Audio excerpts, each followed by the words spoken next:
Assalamu alaikum. Chers élèves, le titre de notre leçon aujourd'hui est la conservation de la masse. À la fin de cette vidéo, l'élève sera capable d'énoncer la loi de conservation de la masse ou la loi de Lavoisier.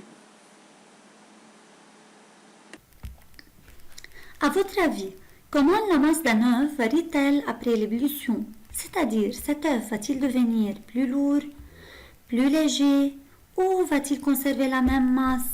En effet, la masse de cet œuf reste constante, c'est-à-dire sa masse reste la même.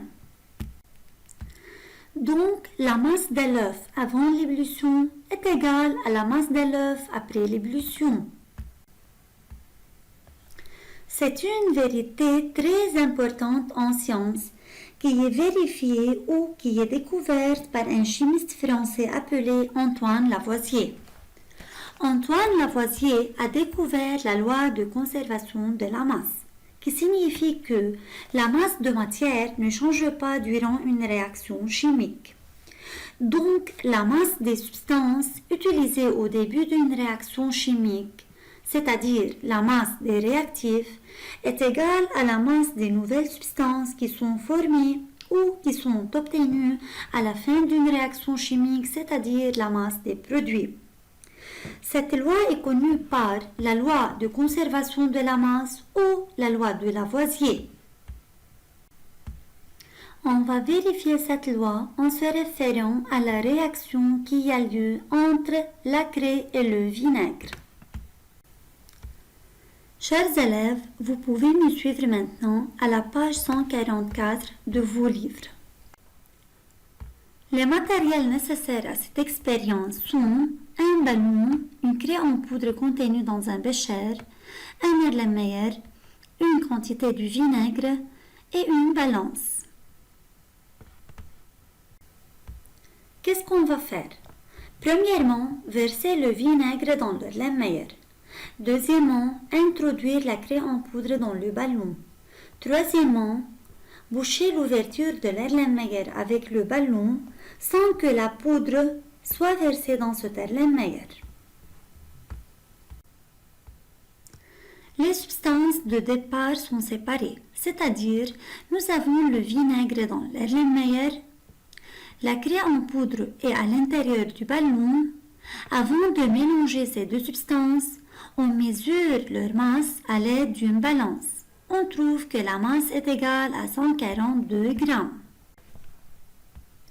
Donc on répète, la masse des réactifs avant la réaction est 142 grammes. Introduire maintenant la craie en poudre dans l'Erlenmeyer. En gardant l'Erlenmeyer bien fermé par le ballon. Regardez bien, ce ballon se gonfle. À votre avis, que contient ce ballon? Bravo, il contient un gaz. Et savez-vous, mes chers élèves, d'où ce gaz vient-il? Bravo, ce gaz vient de la réaction qui a eu lieu entre la craie et le vinaigre. Alors, cette réaction chimique produit un gaz. On mesure la masse de nouveau et on la trouve 142 grammes. On répète. La masse des produits après la réaction chimique est 142 grammes. On conclut alors que la masse est conservée au cours d'une réaction chimique. Chers élèves, résoudre les questions de J'observe et je déduis, page 144 du livre. Vous avez 5 minutes, puis on va les corriger ensemble. Chers élèves, on va corriger maintenant les questions. La première question, est-ce qu'il y a une réaction chimique entre la craie et le vinaigre? Justifiez la réponse. Oui, il y a une réaction chimique entre la craie et le vinaigre, car il y a dégagement d'un gaz. Deuxième question, la valeur de la masse a-t-elle changé au cours de la réaction chimique? Justifiez la réponse. Non, la masse n'a pas changé au cours de la réaction chimique, car la masse des réactifs, c'est-à-dire la masse des substances avant la réaction chimique, est égale à la masse des produits, c'est-à-dire elle est égale à la masse des substances après la réaction chimique égale à 142 grammes.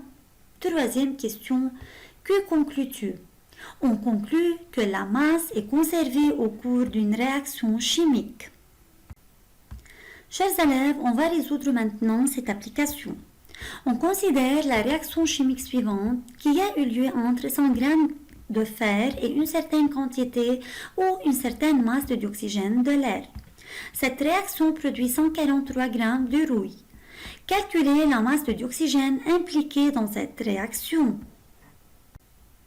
Chers élèves, il faut premièrement écrire l'équation nominale de la réaction chimique, c'est-à-dire fer plus dioxygène, flèche, rouille. 100 g de fer plus une quantité inconnue de dioxygène est égal à 143 g de la rouille.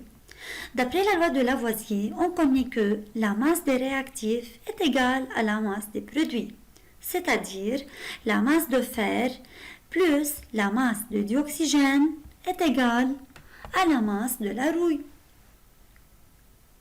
Donc 100 g de fer plus la masse de dioxygène est égale à 143 g. Alors la masse de dioxygène est égale à 143 g moins 100 g est égale à 43 g.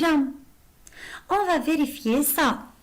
100 g de fer plus 43 g de dioxygène est égal à 143 g de la rouille.